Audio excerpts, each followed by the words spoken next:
Real Madrid-Valence au Santiago Bernabéu, 19e journée de la Liga et des merengues à la poursuite du FC Barcelone. Dernières infos, composition probable dans cette vidéo.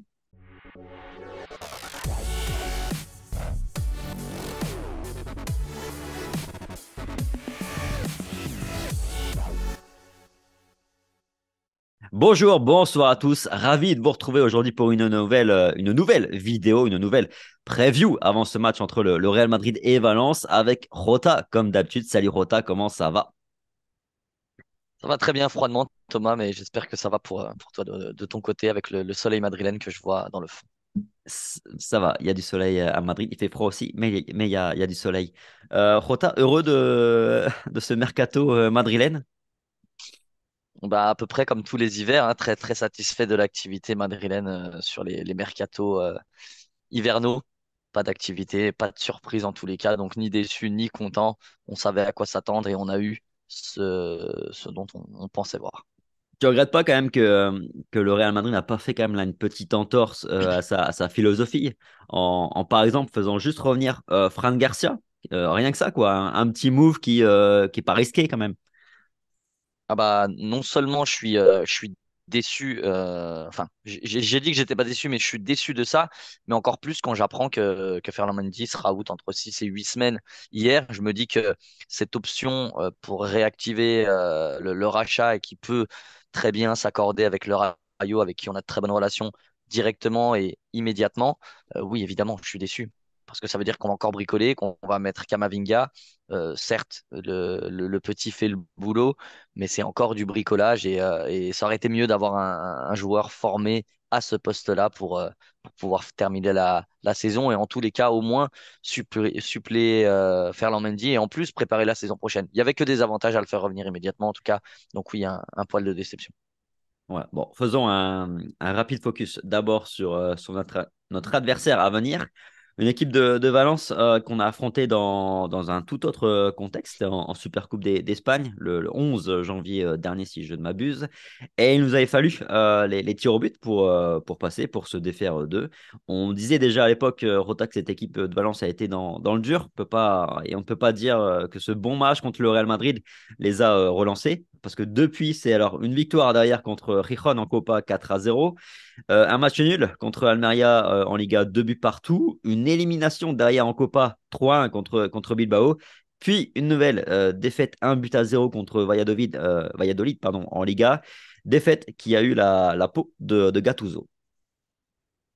Ouais, ça va pas du tout être le même type de match finalement parce que comme on l'avait stipulé pour la Super Coupe, c'était plutôt un match unique et là forcément il y avait un enjeu, c'était de passer en finale et on s'attendait à un Valence, on l'avait dit qui jouerait son va-tout et qui donnerait tout. Là, on a un Valence qui forcément va vouloir dans tous les cas au moins prendre un point et la donne n'est pas la même. Comme tu l'as dit, Gattuso a d'un commun accord quitté le club avec Valence. Il a souhaité bonne chance à l'adjoint qui va prendre la tête de Valence provisoirement. Et il a dit qu'il y avait beaucoup de travail, mais qu'il y avait de la qualité dans l'effectif. Et c'est le cas.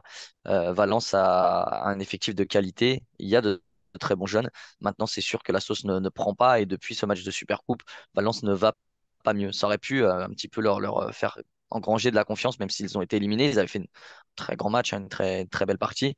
Mais c'est vrai que c'est un Valence qui va pas très bien, qui continue d'avoir des joueurs majeurs blessés. Je crois qu'il y a Gaïa qui est pratiquement forfait aussi pour le match, qui est leur capitaine. Donc, ouais, il y a pas grand-chose qui va du côté Valencien cette saison et en tous les cas ces derniers temps.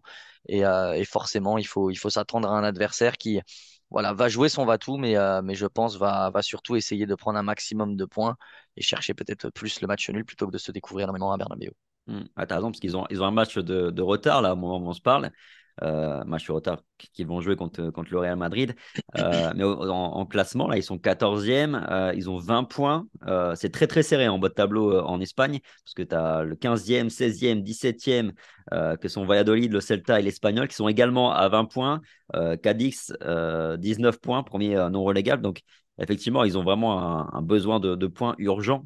Et effectivement, ça va assurément conditionner le match et un point sera déjà très bien pour eux au Bernabéu. Nico, d'ailleurs, est toujours absent côté Valence, qui est aussi une absence majeure. Passons un petit peu sur notre partie Real Madrid. Un Real qui vient nous faire le meilleur match de sa saison en termes de productivité de jeu, Rota.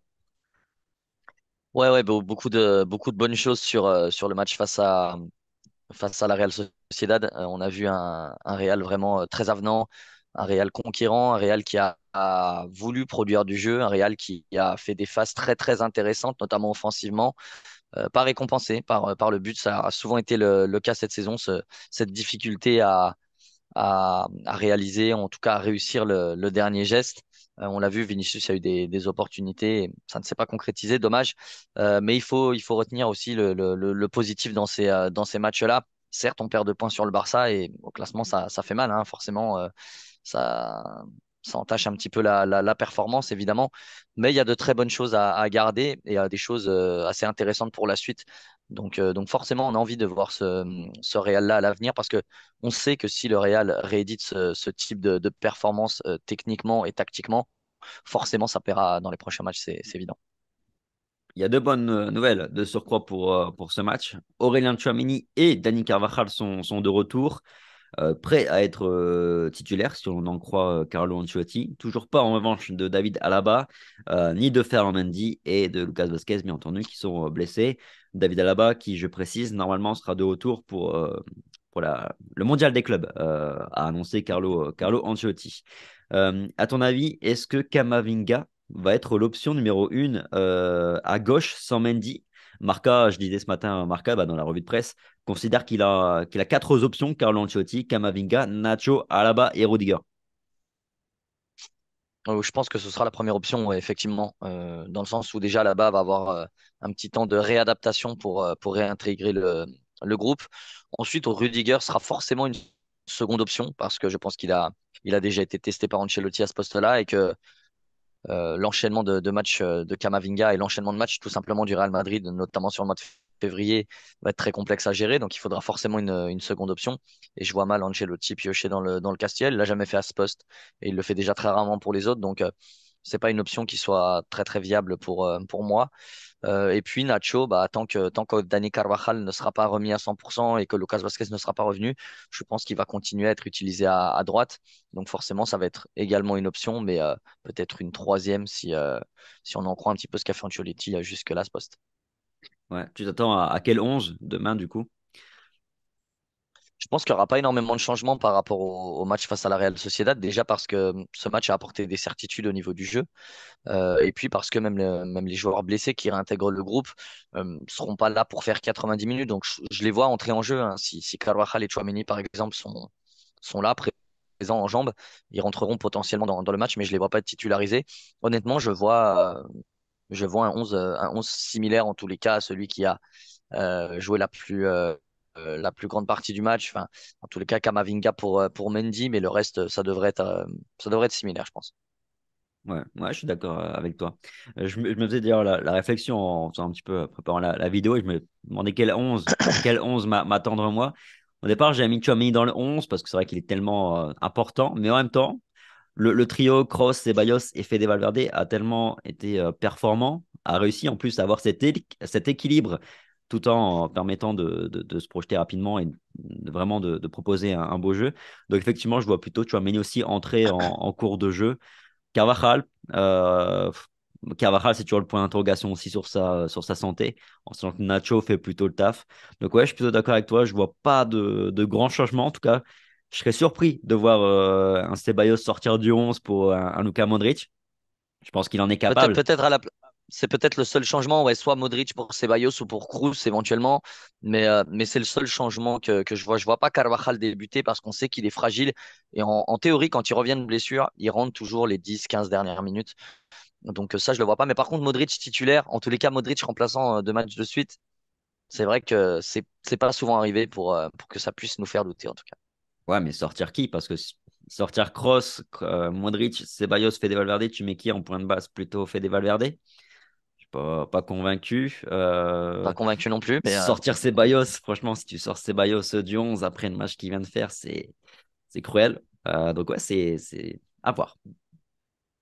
Ça Rota, va être intéressant en tous les cas, mais ouais, forcément, il y a cette problématique de point de basse, mais on sait très bien qu'il est capable de mettre Kroos en point de basse, Fede Valverde et Luka Modric. Ce serait, je pense, une erreur que de laisser Ceballos sur le banc alors qu'il a le vent en poupe et qu'il est extrêmement performant, mais Carlo Ancelotti est capable de nous surprendre. On l'a déjà vu par le passé. ouais, bon, on verra bien. Dites-nous, vous, d'ailleurs, dans les commentaires, hein, quel 11 vous, vous attendez, auquel vous attendez, et lequel 11 vous voulez? Est-ce que Ceballos doit rester dans le 11? J'ai né des réponses, mais dites-nous dans les coms. Quelles sont tes attentes par rapport à ce match concrètement? Avoir vraiment la continuité? Tu veux revoir le même match, le même plan de jeu contre la Real Sociedad? Ah, très clairement, ouais, j'ai envie d'avoir ce Real incisif, ce Real qui a envie, ce Real qui est offensif, qui prend des risques, mais j'ai envie de voir ce Real qui concrétise ses occasions. Donc j'ai envie de voir en gros la même copie que face à la Real Sociedad avec des buts. Logique jusqu'ici, tu me diras, parce que forcément j'ai envie, j'ai envie de voir le Real gagner et de bien jouer. C'est logique, mais je sais que le Real en est capable. J'ai envie de voir en tout cas le Real prendre des risques, comme je l'ai dit, quitte à forcément perdre un petit peu en assise défensive. Mais voilà, je pense que les gens au Bernabéu ont besoin de ça aussi. Ils ont besoin de rêver, ils ont besoin de frissonner, ils ont besoin d'un match haletant qui va vraiment d'un but à l'autre. C'est aussi ça le Real Madrid, c'est proposer du spectacle, c'est voir des buts et je sais que le Real en est capable. Et je sais aussi que le Real est capable, même s'il ne marque pas énormément, euh, notamment cette saison, mais sur les derniers matchs, le Real est capable de prendre des buts, mais d'en marquer plus que l'adversaire. C'est ce qui a un peu fait la marque de fabrique du Real dans les années 80, 90, 2000. Donc j'ai envie de retrouver ça, j'ai envie de voir un Real qui fait rêver et quitte à perdre un petit peu en assise défensive, hein, vraiment un Real qui soit explosif devant et efficace. De toute façon, j'ai même envie de te dire qu'on n'a pas tellement le choix parce que l'assise défensive, on l'a pas. On l'a pas. En On a, plus, on n'a pas les joueurs qui sont en forme. En plus, là, on n'a pas Mendy. Kamavinga, autant, on est tous d'accord pour dire qu'offensivement, il apporte vraiment quelque chose d'incroyable à ce Real. Quelque chose qu'on n'a pas vu depuis finalement Marcelo. Marcelo, mhm. le très bon Marcelo. Mais défensivement, bon, en termes de positionnement, des fois, il y avait quand même des petites erreurs. Parfait. Également dans le duel, il y a des erreurs. Donc, tu peux pas, de toute façon, jouer sur une assise défensive, enfin, miser sur une assise défensive extrêmement solide avec le 11 que là, tu peux proposer actuellement. C'est Euh, clair. bon, je pense qu'on a fait un peu le tour de cette vidéo, de ce qu'on pouvait dire pour ce match. Merci, merci à Rota, merci à tous d'avoir regardé cette vidéo. Le petit like, le petit partage comme d'habitude. Merci pour votre fidélité. Sur ce, passez une bonne journée. Prenez soin de vous comme toujours. Et puis on se dit à demain. Allez, ciao. Ciao.